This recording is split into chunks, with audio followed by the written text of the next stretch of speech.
എങ്കിൽ ഞാൻ ചോദിക്കട്ടെ, ഇന്ന് വെള്ളാപ്പള്ളിയുടെ അഭിനന്ദിക്കുന്ന സദസ്സിൽ പോയി സഖാവ് പിണറായി വിജയൻ നടത്തിയ പ്രസംഗം എന്താണെന്നറിയോ? വെള്ളാപ്പള്ളി ഒരു മഹാനവറുകളാണ്. തീരുന്നില്ല. അദ്ദേഹത്തെ വെള്ള പൂശി പൂശി ഏഷ്യൻ പെയിന്റ് കൂട്ടിപ്പൊണ്ടു കൊടുത്താണ് പെയിന്റ് അടിക്കുന്നത്. അമ്മാതിരി പെയിന്റ് അടിയാണ്. അതിനകത്ത് പറയാണ് ഇയാൾ വലിയ മനുഷ്യനാണ്, ഇയാൾ ഇരിക്കുന്ന എന്താണ് ഇയാൾ കുമാരനാശനേക്കാൾ അതുക്കും മേലെയാണ്. ഇന്നത്തെ പ്രസംഗം വെള്ളാപ്പള്ളി ഒരുപാട് ദീർഘവീക്ഷണമുള്ള തികവുറ്റ ഒരു മനുഷ്യനാണ്. അയാൾ പറഞ്ഞത് ലീഗിനെ കുറിച്ചാണ്. ലീഗിനെ കുറിച്ച് പറഞ്ഞോ? ലീഗിനെ കുറിച്ച് പറഞ്ഞ ഞങ്ങൾ തിരിച്ചു പോയി. ഞങ്ങൾക്ക് എന്ത് വെള്ളാപ്പള്ളി? പിണറായി വിജയനെ മൈൻഡ് ചെയ്തിട്ടില്ല. ലീഗിനോട് കളിച്ചാൽ അത് പണ്ഡിറ്റ് ജവഹർലാൽ നെഹ്റു ഞങ്ങളോട് വർത്താനം പറഞ്ഞിട്ട് അതിന്റെ മുഖത്ത് നോക്കി രാഷ്ട്രീയം പറഞ്ഞ CH മുഹമ്മദ് കോയ സാഹിബിന്റെ അനുയായികൾ നിൽക്കുന്ന പാർട്ടിയാണിത്. ഇങ്ങോട്ട് പറഞ്ഞ 10 അങ്ങോട്ട് പറയും. നിങ്ങളൊന്ന് ചെലവിലല്ല ജീവിക്കണത്. അതല്ലെങ്കിൽ അടുത്ത കൊല്ലം കിട്ടുന്ന വോട്ട് നോക്കിയിട്ട് ഇവിടെ ചൊറിഞ്ഞു കുത്തിരിക്കുന്ന പണിയൊന്നും ഞങ്ങൾക്ക് ആർക്കൊന്നുമില്ല. അതുകൊണ്ട് പറയാനുള്ളത് പറയും, അത് വേറെ കാര്യമാണ്. അതുകൊണ്ട് ലീഗിനെ പറഞ്ഞോട്ടെ. ലീഗിനാണോ വെള്ളാപ്പള്ളി പറഞ്ഞത് മലപ്പുറം ഒരു സംസ്ഥാനമാണ് എന്ന് പറയുന്നത്? ഇപ്പോഴും LDFന്റെ സ്ഥാനാർത്ഥി ജയിച്ചു വന്ന സ്ഥലല്ലേ നിലമ്പൂര്? ഇവിടെ മുസ്ലിങ്ങൾ മാത്രമേ ഉള്ളൂ. ഈ പറയുന്ന വർഗീയ രാഘവനായ വിജയരാഘവൻ താമസിക്കുന്നത് ഈ മലപ്പുറത്തല്ലേ? നിന്റെ CPMന്റെ സ്വരാജ് താമസിക്കുന്നത് ഈ നിലമ്പൂരിലല്ലേ? ഇത് ലീഗിന്റെ പ്രശ്നം. അങ്ങനെയാണോ സ്വരാജ് ഈ വെള്ളാപ്പള്ളി പറഞ്ഞത്? ആണോ? ഇന്ന് വെള്ളാപ്പള്ളിയുടെ പരിപാടി കഴിഞ്ഞ് പിണറായി പറയാൻ ലീഗിനെയാ പറഞ്ഞത്. അയാൾക്ക് തെറ്റിയിട്ടില്ല. ഞാൻ പറയുന്നത് വെള്ളാപ്പള്ളി അത് മാറ്റി പറഞ്ഞ പശ്ചാത്തലത്തിൽ ഞാൻ ഒന്നും പറയാൻ നിൽക്കുന്നില്ല.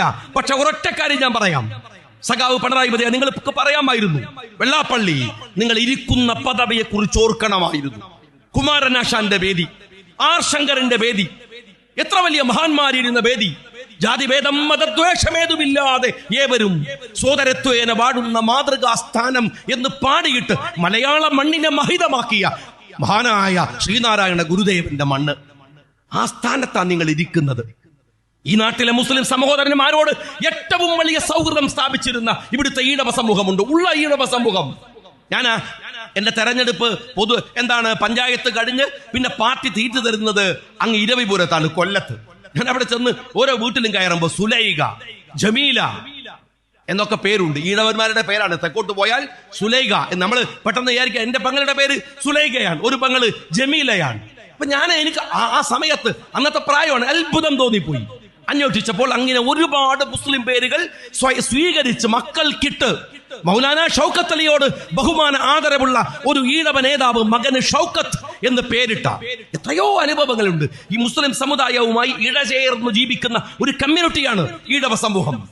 ആ സമൂഹത്തിന്റെ തലപ്പത്താണ് നിങ്ങൾ ഇരിക്കുന്നത് വെള്ളാപ്പള്ളി എന്ന് നിങ്ങൾ ഓർക്കണമായിരുന്നു. വാക്കുകൾ സൂക്ഷിക്കണമായിരുന്നു. ഇതൊരു കെട്ട കാലമാണ് വെള്ളാപ്പള്ളി എന്നെങ്കിലും പറയാമായിരുന്നില്ലേ മുഖ്യമന്ത്രിക്ക്? മുഖ്യമന്ത്രി അങ്ങനെ പറയാത്ത ആളല്ലല്ലോ. ഞാൻ ചോദിച്ചിട്ട് ഈ അടുത്താണ് രവി പിള്ളക്ക് ഒരു സ്വീകരണം കൊടുക്കുമ്പോ അതിന്റെ സ്വാഗത പ്രസംഗത്തിൽ ഒരാള് തമാശക്ക്, ചിലരങ്ങനെ പറയുമല്ലോ, അയാൾ പറഞ്ഞു നമ്മളെ രമേശ് ചെന്നിത്തലയെ ഇൻട്രൊഡ്യൂസ് ചെയ്യുമ്പോൾ പറഞ്ഞു കേരളത്തിന്റെ മുഖ്യമന്ത്രിയായി അദ്ദേഹം വരട്ടെ എന്ന് ഞാൻ ആശംസിക്കുന്നു. ഒരു തമാശ. അടുത്ത പ്രസംഗിക്കാനെഴുത പിണറായി വിജയൻ അയാൾക്ക് മറുപടി പറഞ്ഞിട്ടാ പ്രസംഗം തുടങ്ങിയത്. എന്താ പറഞ്ഞെന്നറിയോ? നിങ്ങൾ കോൺഗ്രസിൽ കുഴപ്പമുണ്ടാക്കല്ലേ എന്ന് പറഞ്ഞിട്ടാണ്. എന്നുവെച്ചാൽ പിണറായിയുടെ സ്വഭാവത്തിന് അപ്പം മറുപടി പറയും. ആ പിണറായി ഇന്ന് വെള്ളാപ്പള്ളിയുടെ യോഗത്തിൽ പോയി ഒരു വാക്ക്, ഒന്ന് സൂക്ഷിക്കണം എന്നൊരു വാക്ക് പറഞ്ഞില്ല. രണ്ടാമത് പറഞ്ഞ വാക്ക് എന്താ അറിയോ? ഇവിടെ മതവിദ്വേഷമില്ലാത്ത നാടാണ്. ആർക്കാ ഈ സർട്ടിഫിക്കറ്റ് കൊടുത്തത്?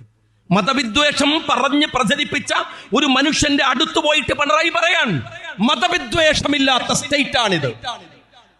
ഭീകരമായ മതവിദ്വേഷം പറഞ്ഞ് സ്വയം തിരുത്തി പറഞ്ഞ് അവിടെ ഇരിക്കുന്ന വെള്ളാപ്പള്ളിയോട് ഒന്ന് സൂചിപ്പിക്കണമായിരുന്നു. ഞാൻ പറയട്ടെ, അതിനപ്പുറം പറഞ്ഞത് വഷളാക്കണം എന്നൊന്നും എനിക്ക് അഭിപ്രായമല്ല.